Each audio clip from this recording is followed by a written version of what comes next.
Assalamualaikum warahmatullahi wabarakatuh. Perkenalkan, nama saya Hafiza Zara dengan NIM 202314500026. Di sini saya akan mempresentasikan mengenai filsafat sebagai upaya menemukan kebenaran. Di sini saya akan menjelaskan mengenai latar belakang.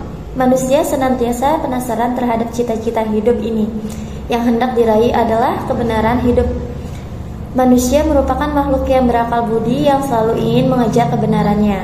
Dengan akal budinya, manusia pun mengembangkan kemampuan yang spesifik manusiawi yang menyangkut daya cipta, rasa, maupun karsa. Dalam setiap berpikir filsafat tentu berhadapan dengan sebuah kebenaran.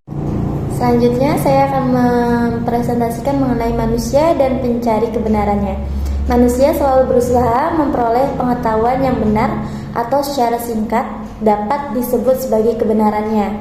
Kebenaran dapat diraih melalui berpikir yang logis.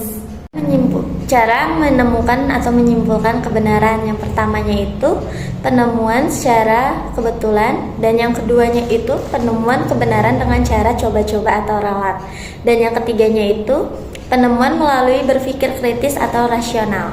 Selanjutnya mengenai asal-usul kebenaran. Asal-usul kebenaran dapat dibagi menjadi 3 bagian. Yang pertamanya itu kebenaran diri sendiri bersifat subjektif, pribadi, dan individual. Dan yang kedua, kebenaran kolektif menurut pertimbangan orang banyak.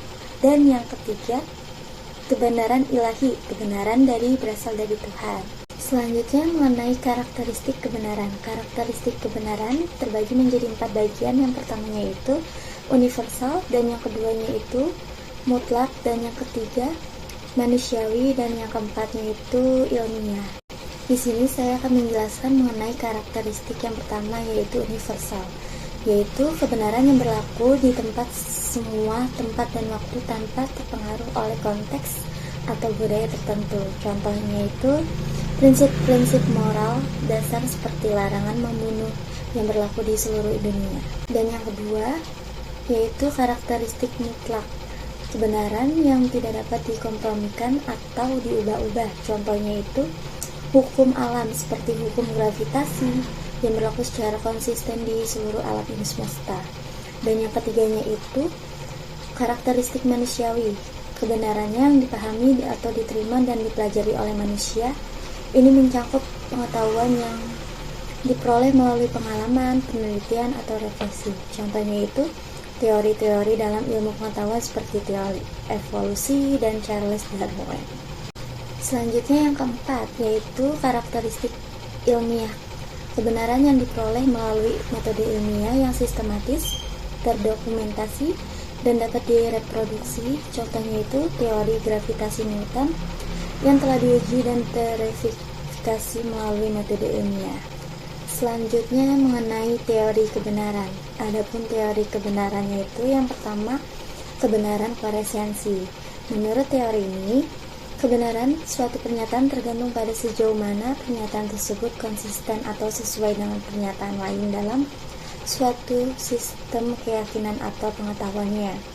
Dalam hal ini, kebenaran diukur oleh konsistensi internal pernyataan dengan pernyataan lain dalam sistem. Contohnya itu dalam sebuah cerita detektif, jika fakta-fakta yang diungkapkan atau integrasi konsisten dengan bukti yang ditemukan di tempat kejadian, maka cerita tersebut dianggap sebagai kebenaran koresensi. Dan yang kedua, teori kebenaran korespondensi. Menurut teori ini, kebenaran suatu pernyataan tergantung pada sejauh mana pernyataan tersebut mencerminkan dunia nyata atau objektif. Dalam hal ini, kebenaran diukur oleh sejauh mana pernyataan tersebut sesuai dengan fakta-fakta yang ada di dunia. Contohnya itu, matahari terbit dari timur dianggap benar menurut teori kebenaran korespondensi karena sesuai dengan pengamatan langsung tentang gerakan matahari. Yang ketiga ada teori kebenaran Permovati.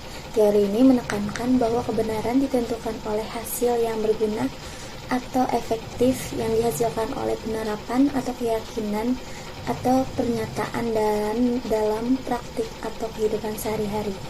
Contohnya itu, jika suatu keyakinan moral bahwa Membantu orang lain adalah tindakan yang baik, menghasilkan praktik kepedulian dan empati, memperbaiki hubungan sosial, maka keyakinan tersebut dianggap benar.